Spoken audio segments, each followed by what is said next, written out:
Terima kasih, cikgu. Dah sampai usia-usia macam ni, itu je lah peluang yang boleh dapat. Terima kasih, cikgu. Baik, seperti yang kami janjikan pada awal tadi, memang antara yang paling mendapat jualan tertinggi adalah keahlian gimnasium di awal tahun. Awal tahun Memang membership ataupun keahlian tu akan laju diambil meningkat dengan sangat mendadak. Namun masuk bulan ketiga, masuk bulan Mac, jadi kehadiran itu akan semakin so bulan 12 sunyi sepi je gym. Betul. Bulan 1 akan ada, dan pihak gimnasium juga sebenarnya tahu tentang trend ini. Jadi mereka akan berikan banyak promosi.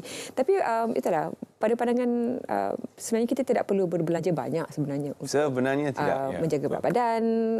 Sebenarnya kalau jalan lari keliling kawasan perumahan pun boleh. Berbalik kepada isu inisiatif dan kemahuan dan juga disiplin masing-masing. Kita diuji ketika pandemik dulu, masa lockdown, tak ada gym, tak boleh keluar rumah. Jadi macam mana caranya untuk kekal sihat? Semua itu kita terpaksa gunakan kaedah-kaedah lain. Body weight workout, gunakan kettlebell dan sebagainya. Lari kat parking lot.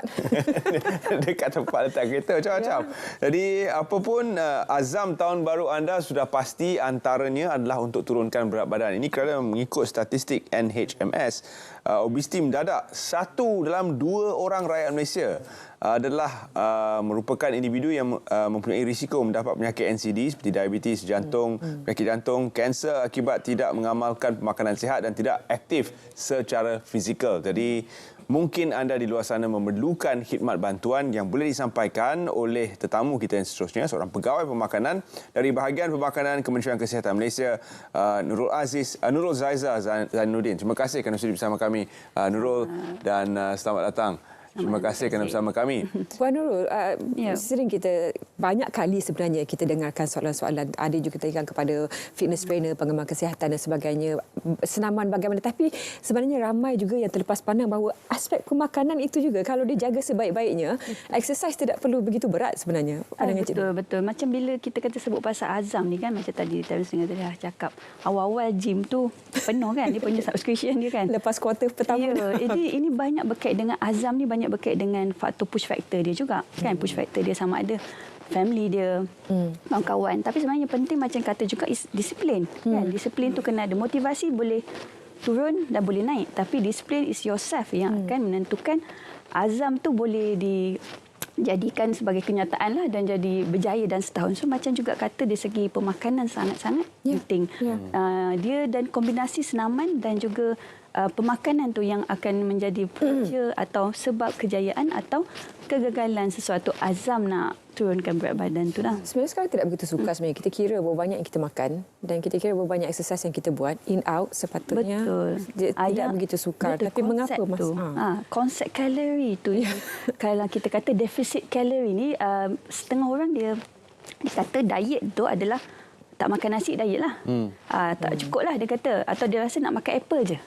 Konon dia nak diet kan. This is true. Ini adalah antara lah jenis-jenis yang diet. Sebenarnya konsep utama adalah defisit kalori, atau kita kena kurangkan kalori yang kita dikena balance. Maksudnya apa yang kita guna atau yang kita bakar perlu lebih banyak daripada apa yang kita makan. Jadi apa yang kita makan ni datangnya daripada 3 kumpulan utama. Karbohidrat, protein dan juga lemak. So isunya lemak ni kalori dia 1 gram lemak ni dah 9 kalori. Karbohidrat dengan protein 4 kalori. Tapi kita makan karbohidrat kita, contoh nasi, kita goreng.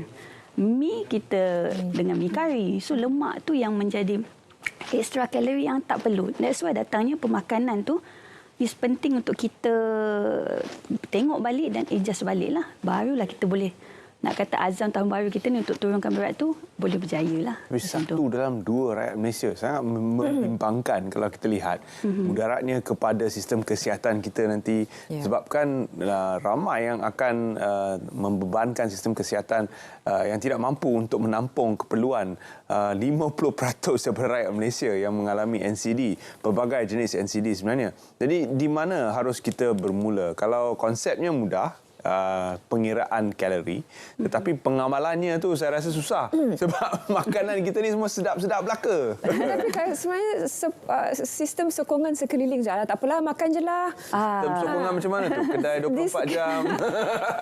Siapa kita dikelilingi oleh mentaliti yang bagaimana? Tak apa, makan je lah. Sugar makanan ya, Malaysia. Sugar makanan. Tapi that's why penting kalau kita dah ada azam nak turunkan berat, kita kena ada satu circle yang juga mempunyai semangat yang sama kita. Kalaupun circle kita tu pun tak nak turunkan berat atau memang diorang dah cantik lah kan kata beratnya. So inilah datanya kena bersama-mesan.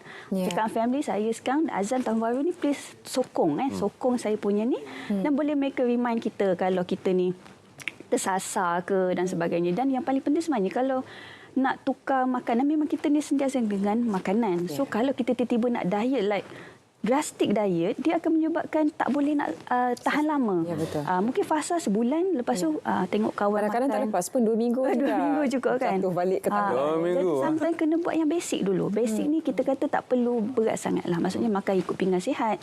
Dan make sure makan itu ikut waktu. Breakfast kena ada. Makan tengah hari kena ada, makan malam kena ada. Whatever dia punya ni. Komen Puan Nurul tentang keto diet. Ada yang kata tak payah makan carbs, cuma makan lemak dengan protein.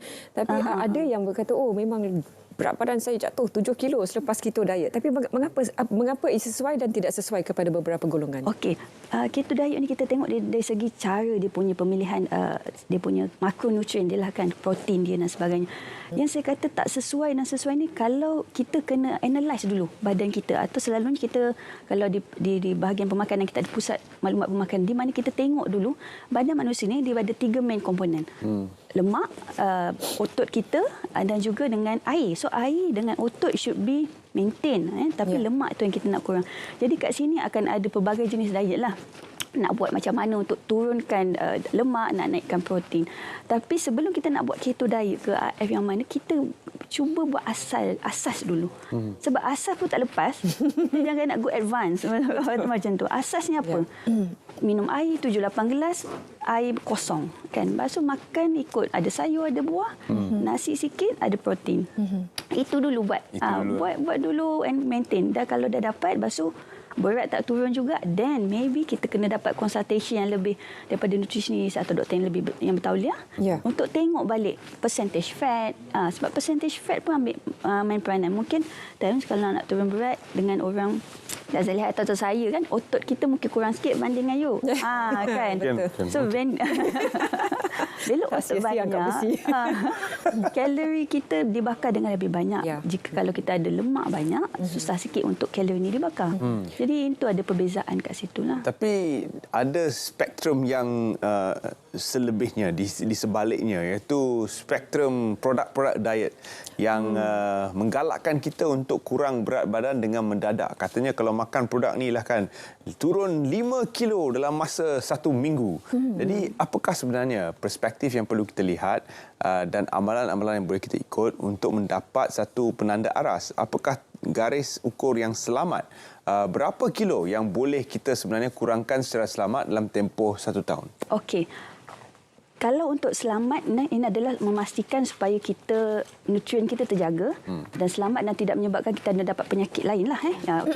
So yang selamat adalah 0.5 hingga 1 kilo dalam seminggu. This is yang selamat lah maksudnya. Kalau more than that akan ada efek. Kemudian kita kena tengok juga proses ini perlulah sekurang-kurangnya 10% daripada berat badan kita dalam tempoh 6 bulan. So meaning that kalau berat kita 100 kilo, within 6 bulan kita sasarkan 10 kilo je penurunan tu. Memang akan ada naik turun. Tetapi at the end of the 6 months 10 kilo ni saja yang kita sasarkan. Kalau more than that, dia akan menyebabkan bila terlalu drastik, cepatlah naik. Isunya bila drastik, yes you are happy masa tu, happy gembiralah, sebulan dah turun banyak. Lepas tu naik balik, dia akan boleh berganda-ganda dan you rasa apa motivasi, perasaan kan down dengan orang keliling pula nak peli-peli kata sekejap. So this is tak bagus, vicious cycle untuk masa depan. Jadi better 10% ni dalam masa 6 bulan 0.5 hingga 1 kilo. Dengan untuk turunkan 1 kilo ni atau 0.5 hingga 1 kilo ni adalah kita kurangkan defisit kalori, kita kena buat defisit kalori itulah, kurangkan 500 hingga 1000 kalori setiap hari. Itu yang rahsianya lah bagaimana berat tu akan turun. Kadang-kadang orang nampak dia tak turun berat.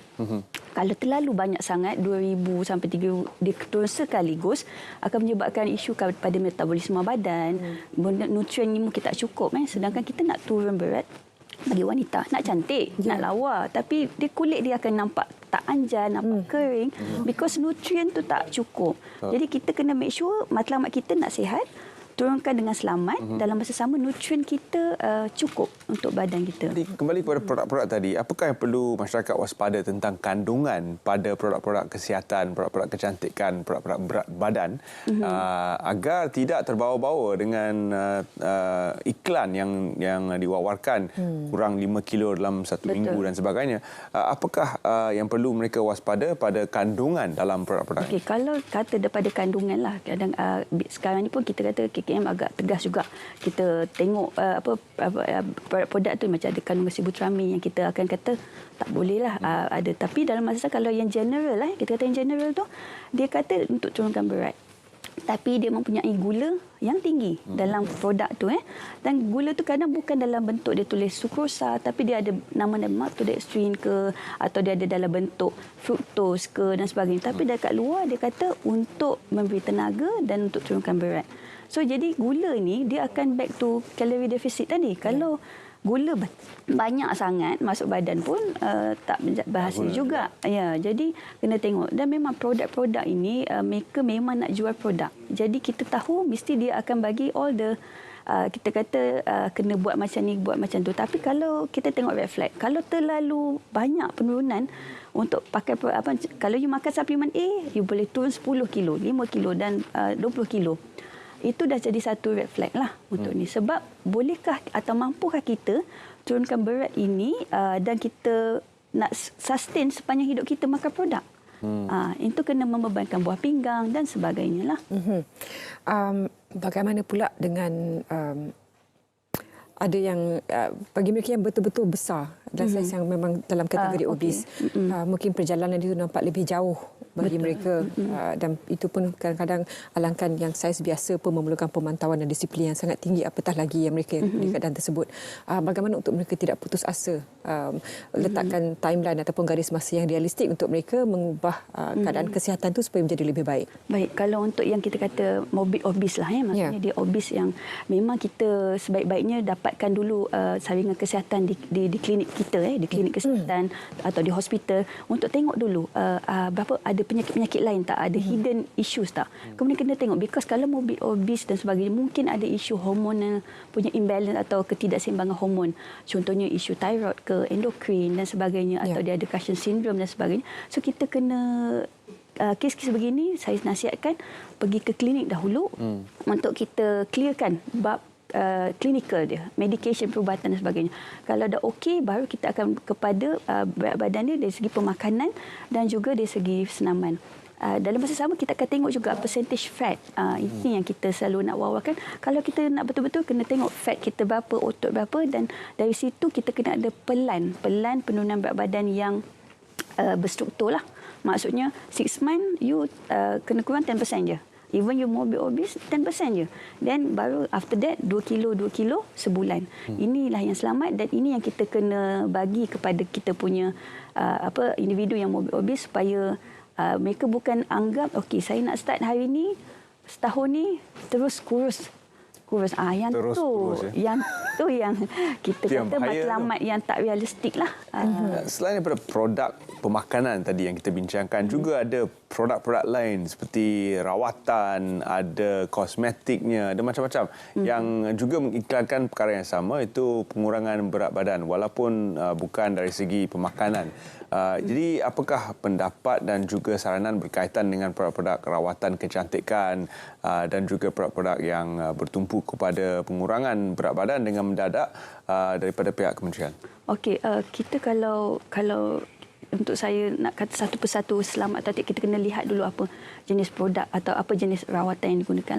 Tapi secara umumnya saya boleh kata macam kita kata bariatrik ke dan sebagainya kan, dia ada pro and cons lah semuanya. Sebab kalau kita buat mendadak ni, dia mengubah badan kita secara mendadak. Tapi adakah attitude kita, gaya hidup kita, disiplin hidup kita tentang pemakanan masih sama seperti dulu?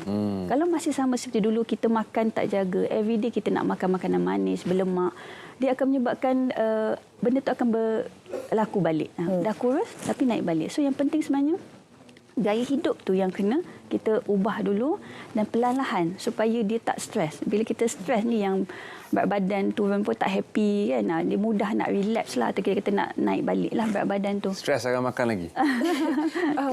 Betul. Puan Nurul, kadang-kadang bila kita lihat di garis masa laman media sosial juga, bila mana situasi yang betul-betul berjaya mengurangkan berat badan sampai ke bentuk yang ideal itu memerlukan satu insiden yang macam yang betul-betul membuatkan mereka okay, that's it, memang saya kena tukar juga, putus cinta, masuk hospital, doktor kata penyakit kronik dan sebagainya. Kahwin kali ke-88 baru dia macam berfikir okey, mungkin belum terlambat tapi saya akan cuba.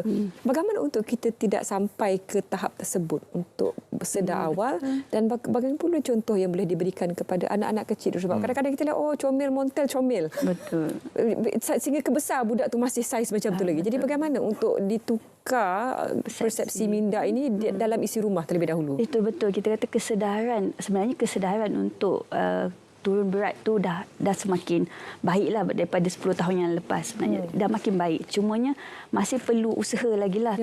Seperti yang dikata, masa daripada kanak-kanak lagi. Memang kita kata masa kecil cabi tu nampak comel. Tapi sebenarnya kita masih kena concern atau kena beri perhatian, sebab bila dari kecil dia berisi, kita kena tahu juga dia akan membesar tu kalau selalunya normal lah. Normally kanak-kanak bila dia makin aktif, dia makin kita kata banyak aktiviti fizikal, dia akan turun lah balik. Tapi dengan dunia sekarang yang dengan gadget dan sebagainya, dia sampai besar dia tak aktif kan. Jadi ini yang kita kena faham, memang akan perlu ada push factor dalam diri sendiri. Kenapa nak berubah? Kalau orang lain kata turunlah berat, kita akan tak berapa kuat. Tapi memang dalam diri tu saya kena sihat. Sihat untuk masa depan. This is investment untuk diri kita. Bila Puan Nurul sebut tentang sihat itu, bagaimana perlu ditekankan lagi kepada warga masyarakat, kerana ini bukan isu body shaming. Ini adalah isu kesihatan. Betul, dia isu kesihatan sebab kita nak pakai tubuh ini lama.